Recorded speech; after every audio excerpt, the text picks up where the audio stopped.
Hello and welcome to IATEFL.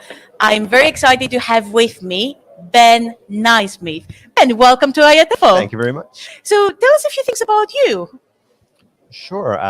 Well, my name is Ben Naismith. I am an assessment scientist at Duolingo these days, but I've been in TESOL for at least the last 20 years. I won't say exactly how long, as a teacher and teacher trainer, materials developer, and now working as a scientist and a researcher. This is great. So you said assessment researcher. So I think my official job title is assessment scientist, but yes, I'm essentially a researcher. What does that involve?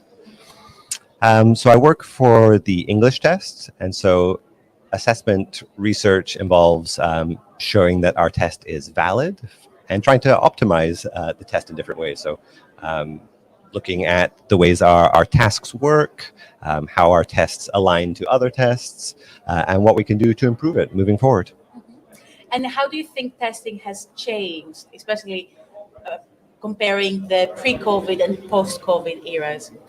Yeah, so there's been a huge change in the landscape, and that's probably the reason I have my job, and why new testing organizations like Duolingo have made such a mark in the industry. So traditional tests at test centers or paper and pen tests, during COVID, it just wasn't possible. A lot of test centers shut down, and so that really left a gap and a need for people to be able to do tests like the DET, where you can do it at home, it's on demand at any time, and it's affordable. And so, yeah, people have been choosing to do this type of digital first test that wasn't a paper and pen test converted over to an online test, but rather from its very inception has been an online digital test. It's very interesting. What would you say the challenges of online testing or at-home testing are? So I think both types of tests have their inherent challenges. So one thing that people often bring up is security of online tests. So how can you be secure if you're sitting there at home? And so we have an amazing security team that has human in the loop, we call it. So it's a lot of AI work to make sure that the person typing really is the person typing, or that the person looking at the camera really is the person. And at the same time, we do use human proctors as well, asynchronously. So everything gets recorded and then reviewed by humans as well. So security is definitely one area that we put a lot of resources and a lot of pride into making sure it's as secure as possible. I see. So you mentioned the Duolingo language test. The Duolingo English test. English test. But we do have Spanish and French ones under development, so in the future. That's a sneak peek there. Yeah, exactly. So what is the Duolingo English test? So the English test is primarily used for admissions to universities all around the world. There's about, I think it's 4,200 different programs that accept the DET at the moment. It takes about an hour, and the reason it's so short is that it's computer adaptive. So it changes the level of the difficulty of the questions based on how you respond to them. So everyone who does the test, every single time, is different. No two test takers have ever taken the same test. Like I said, yep, it's about an hour. You do it online, anywhere where there's an internet connection and a private room. That's interesting. And so I know that you're here at IATEFL to also present. That's right. With Leo Sullivan. Yes. What is your talk about? Sure. So me and Leo, this has nothing to do with assessment, but we're both fanatics about vocabulary, about lexis.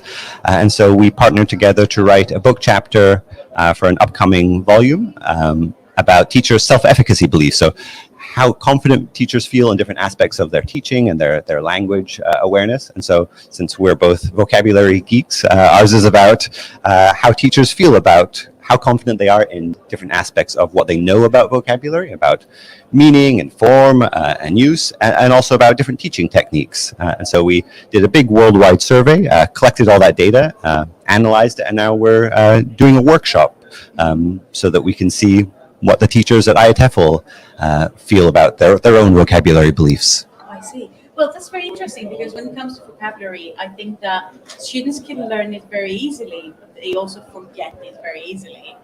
So how can we as teachers help our students remember the vocabulary that they learn? Sure. I mean, vocabulary is fascinating. Maybe it's easy to learn, as you said, for some, and for others it's a challenge. But there's just so much. There's hundreds of thousands of words, word families, multi-word units of different types that learners could potentially learn. So a large part of it is just prioritizing and deciding really ruthlessly what would be the most useful, the most bang for their buck in terms of spending their classroom time and their study time.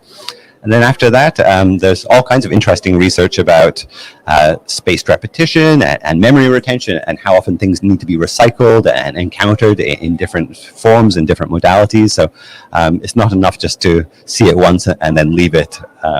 You need to look at it receptively and productively and on multiple occasions and encounter it in as many different forms as possible, which is easier said than done. Absolutely.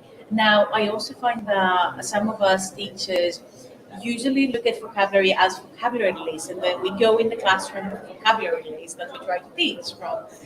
How can we avoid sticking to vocabulary lists?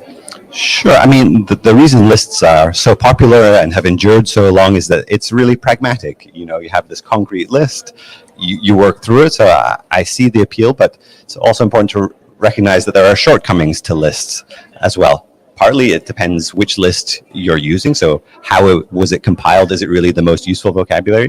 A lot of lists are only single words rather than multi-word units. So that's only one small part of vocabulary, but also what are the collocations and the connotations and the cotext that goes around words. All these other aspects of what it means to actually know a word is often not captured in lists. So needing to go beyond just the meaning of single words.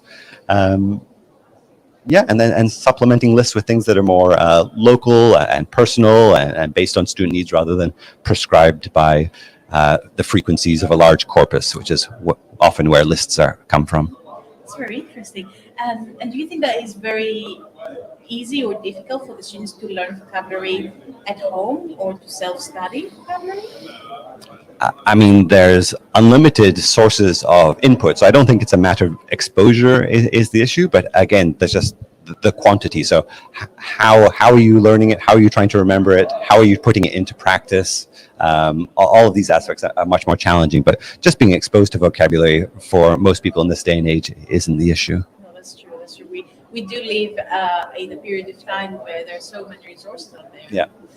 Now, let's talk about IATEFL. Is this your first conference? It is my first time in person at IATEFL, which seems very odd to me because I've been watching especially the plenaries online for years and years. I always have fear of missing out every time everyone on Twitter is tweeting about IATEFL every year. But for various reasons, I haven't come, mostly geographic. So I'm based in North America these days. Before, I've lived a long time in Costa Rica, in Latin America, in the Middle East, and I've always just attended local conferences rather than European ones. I see. And what are you most looking forward to in this year's conference? I would say there's not one specific session, but rather meeting face-to-face. I have so many friends that I know either through social media or we've Zoomed together or done various projects together, but it'd be nice to actually sit down and catch up and have a meal together. So that's probably what I'm most excited about. That's wonderful. Well, Ben, thank you very much for your time. Great. Well, thanks for having It's me. been great to meet you. Yes, you too.